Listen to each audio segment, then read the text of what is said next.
श्री लक्ष्मण जी का क्या बात है। हर एक स्थितियों में परिहित होना चाहिए। आपने कहा कि लक्ष्मण धनुष तुड़वा दिया गया है और हमको धनुष से कष्ट है, तो ये अधमाई वाला काम हम कर रहे हैं कि आप कर रहे हो? अब ध्यान देना, थोड़ा बहुत मैं इन चिंतन दे रहा हूं, बारीकी चिंतन। परहित और अधम, परोपकार करना यह धर्म है। अधम काम दूसरे को पीड़ा पहुंचाना। आपने कहा धनुष के टूटने पर हम पीड़ित हैं, तो आप पीड़ित हो तो क्यों पीड़ित हो? जो कि पीड़ित वाला काम ही नहीं हुआ है, यहां पीड़ा पहुंचाने वाला काम ही नहीं किया गया है। धनुष टूट गया है, आपने कहा उसने अधमाई की है, हम थोड़ी कर रहे हैं। अब ध्यान देना थोड़ा, भगवान धरती पर अवतार लेते हैं, भगवान दुष्टों को मारते हैं, तो दुष्टों को मारना ये पर पीड़ा है, दुष्टों को पीड़ा पहुंचती है। दुष्टों को जब मारे जाते हैं तो पीड़ा तो पहुंचती ही होगी। मान लो कहोगे बाप भाई मार दिए जाए, चाहे दुष्ट हो, चाहे पापी हो, चाहे अनाचारी हो, चाहे साधु महात्मा हो, पर भाई भाई होता है ना। कोई भी मार दिया जाए तो पीड़ा होती है, तो क्या दुष्टों को नहीं मारना चाहिए?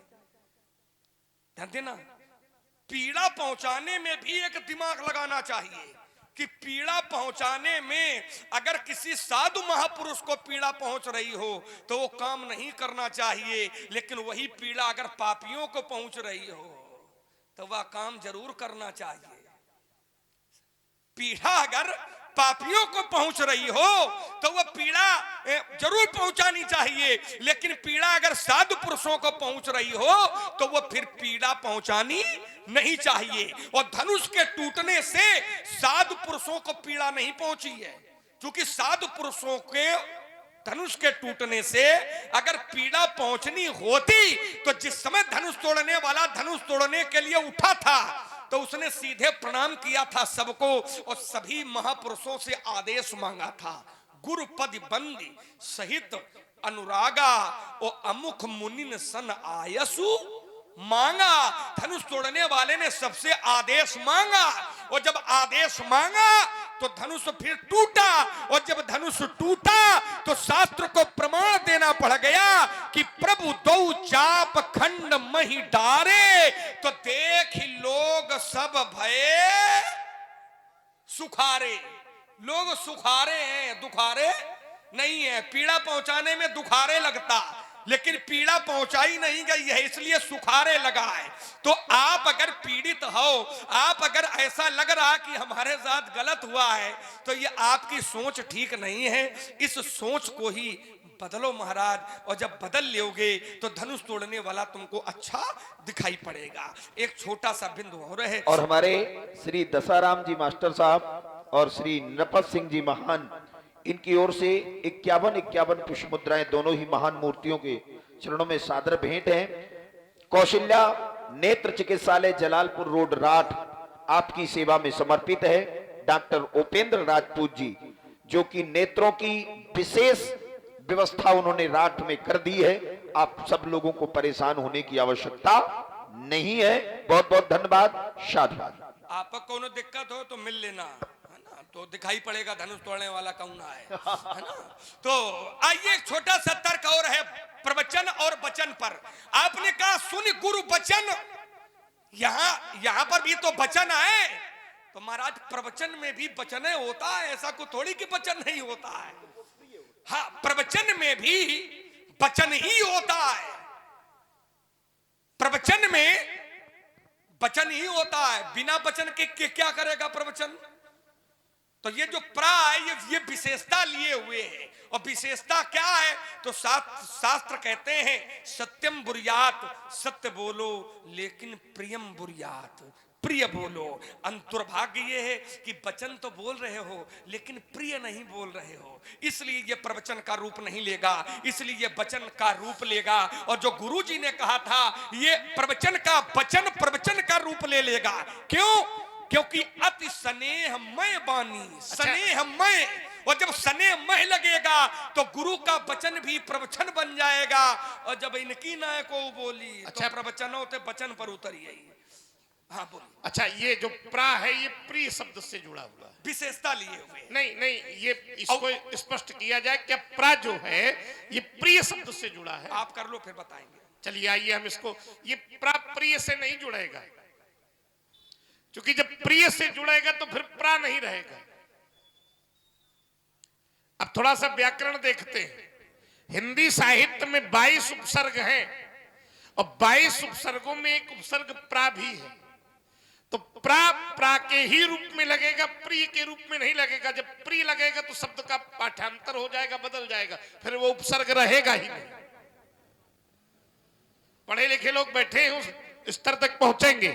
तो जो प्रा है, जैसे जैसे जितेंद्र जी, जैसे हरति, हरति शब्द है और हरति में उपसर्ग लगा प्रा, तो क्या बन गया?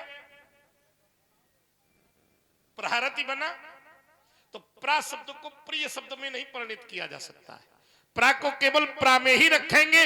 ये उपसर्ग है, प्रा विशेषता लेता है, ये शब्द के अर्थ को तो बदल देता है, लेकिन अब प्रा को ही बदल के अगर प्रिय करोगे तो बात बनने वाली नहीं है। अंतर है, व्याकरण शास्त्र कहता है कि अंतर है, इसलिए प्रा को प्रा ही रहने दो। हाँ, भावार्थ में तुम कह सकते हो कि प्रा माने प्रिय, प्रा माने विशेष है, प्रा विशेषता को लेता है। लेकिन अब फिर प्रश्न हुआ, ध्यान देना, फिर एक प्रश्न हुआ कि ये प्रा कौन सी विशेषता लेता है? जो प्रा है ये किस विशेषता को लेता है? तो यहां पर देखना होगा। आइए कुछ बातें आई हैं। जितेंद्र जी ने हमें लगता है कि स्थान छोड़ दिया। अच्छा कोई बात नहीं, लघु दीर्घ सब निपटा हुआ। आइए अब थोड़ी सी बातें लक्ष्मण की सभी लोगों ने बड़े ध्यान से सुनी है और उन बातों को थोड़ा थोड़ा सूक्ष्म दर्शन करते हुए हम लोग यात्रा में आगे प्रवेश करते हैं। लक्ष्मण ने कहा कि हमने कर्म की बात की थी पंडित जी, आप धर्म की बात करने लगे। तो अच्छा ये बताओ, परहित करना जहां धर्म है तो क्या सत्य बोलना ये कर्म नहीं है? ये सत्य बोलना धर्म कैसे बना? जब पहले कर्म किया गया तभी तो बना ना, क्यों भाई?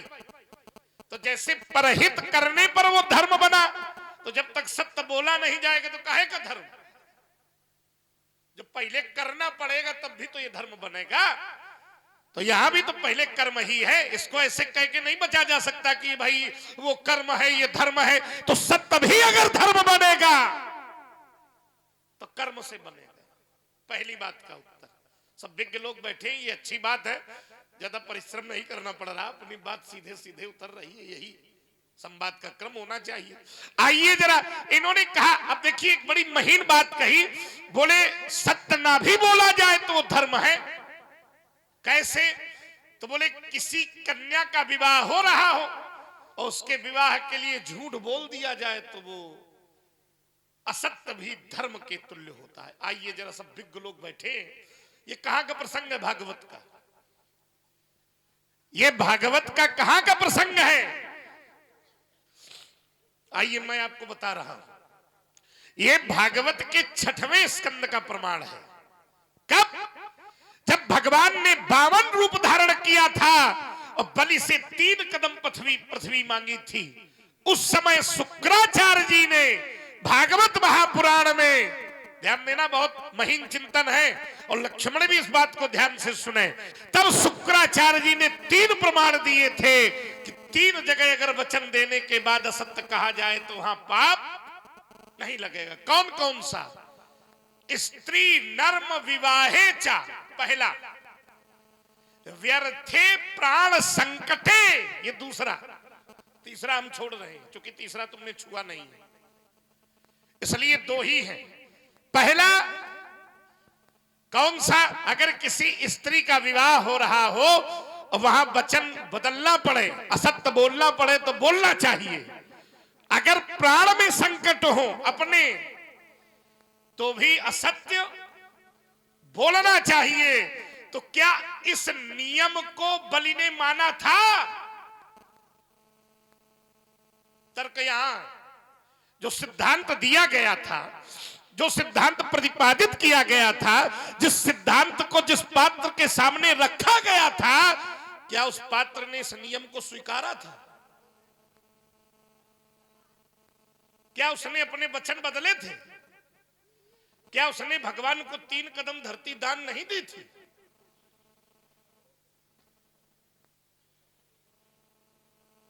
दी थी। यानी ये नियम वहीं से कमजोर हो गया। इस नियम को मान्यता जिस पात्र को सुनाया गया था, उस पात्र ने ही इस नियम को मान्य नहीं किया था। तो फिर लक्ष्मण इस नियम का झंडा ऊंचा नहीं कर सकते। भाई नियम तो वो माना जाएगा जिस नियम को शास्त्र माने। अच्छा, जो पात्र जिस पात्र को सुनाया जाए वो पात्र उस नियम को मान ले।